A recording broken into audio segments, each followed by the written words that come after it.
आजकाल ना bitcoin, NFT, Web3 असे शब्द सतत कानावर पडत राहतात, नाही का? पण गंमत बघा, जेव्हा कोणी विचारतं की हे सगळं ज्यावर चालतं ते ब्लॉकचेन म्हणजे नेमकं काय, तेव्हा मात्र अनेकांची गाडी अडकते. तर मग आज आपण हाच गुंता सोडवूया. आणि हो, एकदम सोप्या, आपल्या भाषेत. आणि घाबरू नका, इथे कोणतीही किचकट टेक्निकल भाषा वापरली जाणार नाहीये. उलट आपण एका साध्या, सरळ गावच्या गोष्टीमधून ही सगळी संकल्पना समजून घेणार आहोत. मग काय? तयार आहात? चला तर मग सुरू करूया आपली गोष्ट. चला तर मग, कल्पना करा एका गावाची. अगदी साधंसं गाव आहे.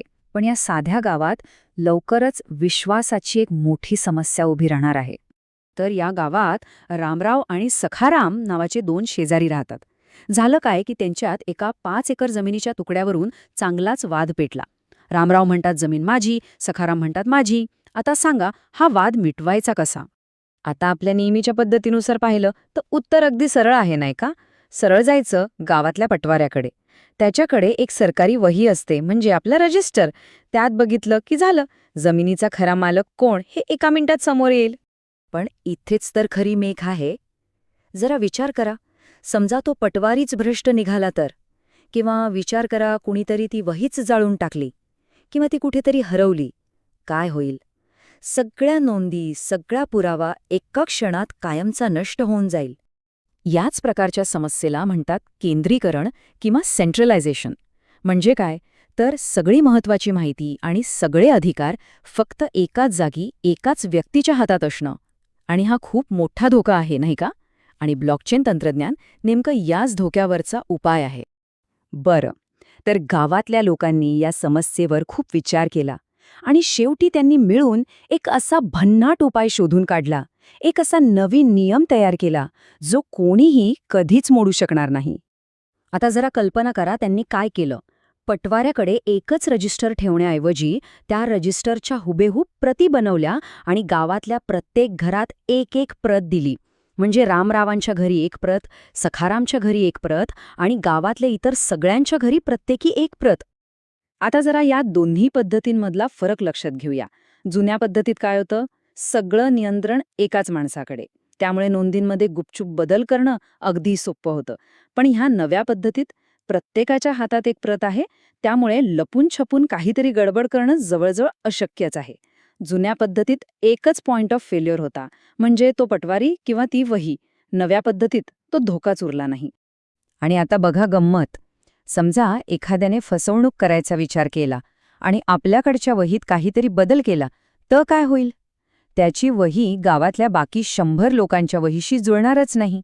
झालं, त्याची चोरी त्याच क्षणी पकडली जाईल. किती सोपं! आणि अगदी हीच ब्लॉकचेनची मूळ संकल्पना आहे. ब्लॉकचेन म्हणजे दुसरं तिसरं काही नसून हे एक असं सामायिक वाटलेलं रजिस्टर आहे जे हजारो लाखो लोकांकडे एकाच वेळी असतं. आणि म्हणूनच यावर कोणा एका व्यक्तीचं किंवा संस्थेचं नियंत्रण नसतं. याच जबरदस्त कल्पनेला डिसेंट्रलायझेशन असं म्हणतात. बरं, ही कल्पना किती ताकदवान आहे हे तर आता लक्षात आलं असेल. पण याला ब्लॉकचेन असंच का म्हणतात? ब्लॉक आणि चेन, काय अर्थ याचा?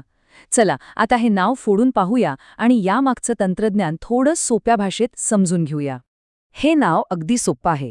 ब्लॉकचेन हे 2 शब्दांनी बनलंय, ब्लॉक आणि चेन. ब्लॉक म्हणजे काय? तर आपल्या गावच्या गोष्टींमधल्या रजिस्टरचे एक पान समजा. या पानावर सगळ्या व्यवहारांची नोंद असते. आता प्रत्येक ब्लॉकला म्हणजे प्रत्येक पानाला एक खास डिजिटल ओळख, एक युनिक फिंगरप्रिंट दिला जातो. त्याला म्हणतात हॅश. आणि तिसरी पायरी म्हणजे चेन.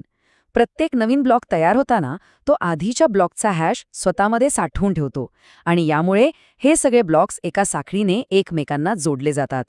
हा हॅश म्हणजे नक्की काय हे थोडं समजून घेऊया. हॅश म्हणजे एक प्रकारचा युनिक डिजिटल फिंगरप्रिंटच आहे. जसा आपल्या प्रत्येकाचं बोटाचा ठसा वेगळा असतो, तसंच प्रत्येक ब्लॉकचा हॅश हा वेगळाच असतो. आणि याची सगळ्यात मोठी गंमत काय माहितीये?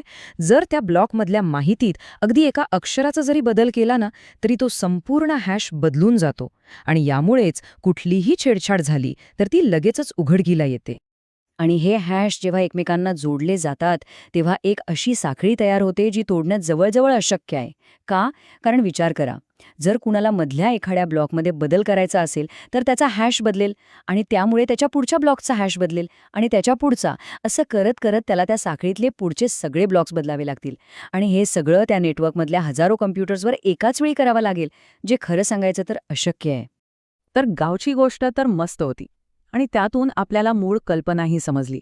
पण आता ह्या गोष्टीच्या पलीकडे जाऊन बघूया की हे जबरदस्त तंत्रज्ञान खऱ्या जगात काय काय क्रांती घडवू शकतं.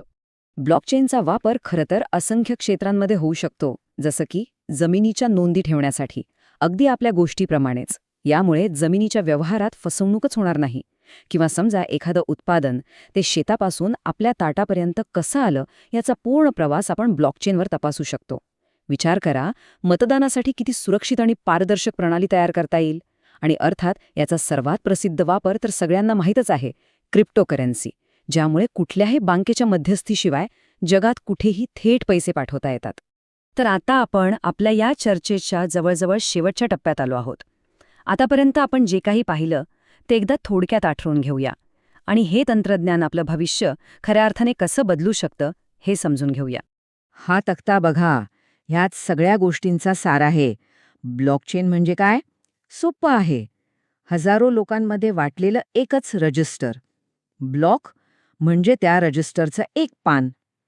हॅश त्या पानाचा एक युनिक डिजिटल फिंगरप्रिंट. चेन असे सगळे एकमेकांना जोडलेले ब्लॉक्स. आणि डिसेंट्रलायझेशन म्हणजे गावात आता पटवारी नाही तर अख्खं गाव मिळून स्वतःचं व्यवस्थापन करतं. किती सोपं आहे. अनेक तज्ज्ञ तर असं म्हणतात की इंटरनेट आल्यानंतरची जर कोणती सर्वात मोठी क्रांती असेल तर ती ब्लॉकचेन आहे. कारण हे तंत्रज्ञान विश्वासाची एक नवीनच व्याख्या तयार करतंय. एक असा पाया जिथे आपल्याला मध्यस्थांवर अवलंबून राहायची गरजच नाही. आणि यामुळेच जाता जाता एक विचार करण्यासारखा प्रश्न मागे राहतो.